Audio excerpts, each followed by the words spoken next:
Hi again, everybody. It's time for your news break on Paper News 24/7. I'm Frank Phillips reporting. And in the paper of Montgomery County today, like an army, an estimated 100 determined volunteers carried signs and planted them in yards along the streets of Crawfordsville Saturday morning.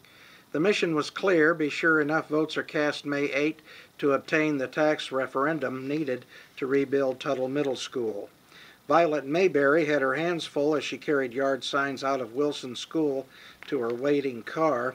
For some years, school corporation officials have struggled to maintain Tuttle. Window walls are coming apart. A student was nearly hit by a rod that fell from the ceiling in the gymnasium. That rod was one of many that is supposed to be supporting the ceiling. Students standing on risers during choir class risk falling off the back riser and through the glass wall. Cords are strung throughout the classroom as students use laptop computers on their desks. After the school board approved the initiative, Steele began a series of speaking engagements. At the Crawfordsville Rotary Club, she showed a video that demonstrated the many problems with Tuttle and the solution. Soon the bonds for Crawfordsville High School will be paid off. If the Tuttle initiative is approved May 8, a new property tax will be levied, which will be about the same amount as property taxpayers have been paying for the CHS building bonds. Therefore, the tax burden will be neutral, as Crawfordsville Schools business manager Scott Bowling puts it. Education is integral, Mayberry said. We have to keep the education system up to date. We have to have the best education for our children we can get.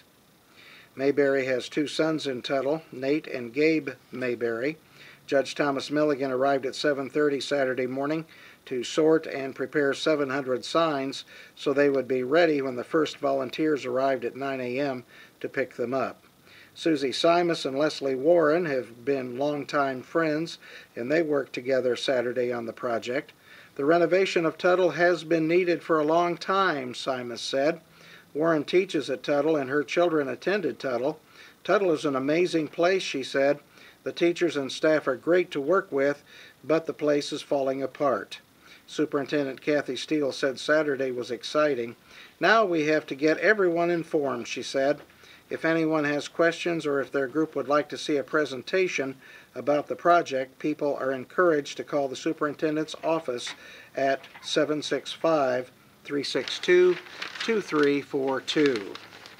And when we come back, let's go bowling for the jump program. You're watching Paper News 24/7. This is your news break. At Zon's Floor Covering, we don't offer washers, paint, or lumber. Floor covering is our expertise for your home or office. At Zon's Floor Covering, we offer luxurious styles of carpeting and realistic-looking vinyl patterns, and we do it better than anyone else. You'll fall in love with the possibilities at Zon's, all backed by professional installation, superior personal service, and our 3-year installation warranty. Stop by Zon's today and see why we want to be everywhere you are. Bad wrecks happen to good people.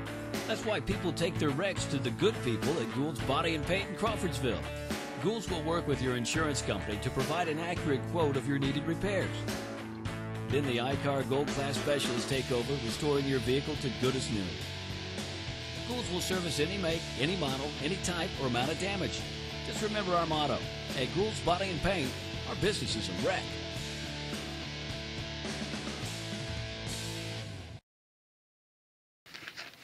And we're back. Saturday was the start of a rainy weekend, and Plaza Lanes was packed. Well, why not? It was thundering and raining outside during part of the day, so why not go bowling? Especially since it was for a very good cause. More than $15,000 was raised during Saturday's 6th annual Bowling for Youth event. The North Montgomery Community School Bus drivers won the event, with the M&M's team a close second, said Kayla Hens in a telephone message on Sunday. Bowling began at 8 a.m., 10 a.m., and noon. Mayor Todd Barton and County Commissioner Jim Fullwider were celebrities among the more than 100 bowlers who participated. The event benefited the Youth Service Bureau's Juvenile Mentoring Program, which is available to any child between the ages of 6 and 14 in Montgomery County, and that is abbreviated JUMP. Okay, let's check the weather forecast. Weatherby has a 3-degree guarantee saying the high today is going to be 64. If Weatherby is off by more than 3 degrees, email us at weatherby@thepaper24-7.com and let us know. Include your name and phone number, and at the end of the month, all those who called in and caught Weatherby will be entered into a drawing for a prize. Now let's turn to sports on page 5 today. The Crawfordsville baseball team will play in the championship game of its own tournament after beating Western 7-6 on Saturday. When the championship game will be played remains to be decided. The game was postponed due to the weather. The Athenians' game with the Panthers went in a weather delay in the 3rd inning, but the two teams were able to finish the game in the afternoon, and the other two teams in the tournament, Bloomington South and Westfield, played afterward. Bloomington South won that one and will play the Athenians for the championship. The host Athenians, 6-5, came from behind to beat the Panthers 2-4. Crawfordsville overcame Western 3 times in the game, winning it in the bottom of the 6th with 2 runs. Caleb Rasmussen led off that inning with a single to left field, then advanced to second on a sacrifice bunt by Joel Hobson. Jordan Jackson singled to left field scored Rasmussen to tie the game, and Jordan reached second on a passed ball. After Chris Minks flied out to right field, which advanced Jackson to third, Craig Brainerd hit an infield single that scored Jackson. Relief pitcher Garrett Phelps, who relieved Hobson in the 4th, got the win. He gave up 2 walks in the 7th, but forced a pop-out to shortstop to end the game.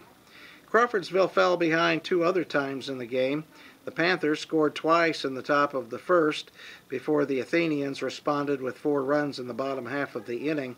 Rasmussen reached on an error and then stole second. Hobson was hit by a pitch, setting up Jackson's home run down the left field line. Later, with 2 runners on, Cameron Monroe doubled to left field, scoring Brainerd. Western scored 3 runs in the 2nd to again take the lead 5-4, but Crawfordsville tied the game in the 3rd when Logan Meadows flied out to left field, scoring Mitchell Reeves. The Panthers took the lead 1 more time in the 4th before the Athenians were able to rally 1 more time in the 6th. Jackson, Brainerd, Monroe, and Reeves all finished with 2 hits, and Rasmussen and Monroe both had 1.